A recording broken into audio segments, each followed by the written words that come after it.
Ceremonies are a lesser known and lesser utilized communication device in organizations today. So back as far as you can study human behavior, there has been ceremonies in some way. And what we did is we looked at the rites of passage. Most, even religions have some sort of rite of passage ceremony.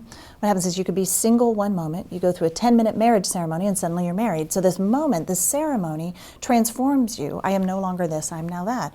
When you graduate, you go through a graduation ceremony, and there's these moments, a bar mitzvah or a quinceanera, where it's like I was once a young person and now I'm an adult. The only difference is like this small ceremony happened to show transformation. What that ceremony does is it says, I am no longer this, and I am now that. So especially when an organization is leading really big change, they need these moments where they pause and say, we're not that anymore, and now we are now this.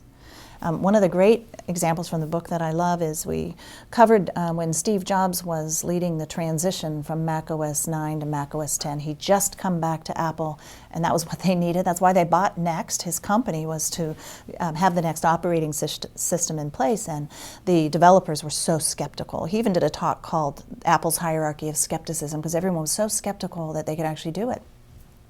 He had so much skepticism. Then he started to get momentum. And there was this moment where he had this new dream where he really wanted everybody connected to a digital hub, and he was getting frustrated with the last stragglers. All these stragglers hadn't made the decision to come on. So there was an opening scene at WWDC, the big developers conference, where he actually had a coffin under the stage. This coffin rises up from the stage, smoke billows out, stained glass slide up there. He walks out with an oversized box of Mac OS 9 and a red rose. He puts the box in the coffin, shuts the lid, puts a rose on top, and he eulogized the death of Mac OS 9. It's not a speech, it's not a story, it was a ceremony.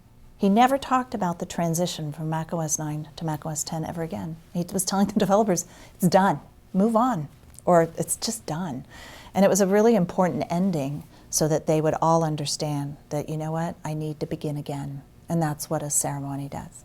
There was another kind of ceremonial thing he did because the developers were so frustrated.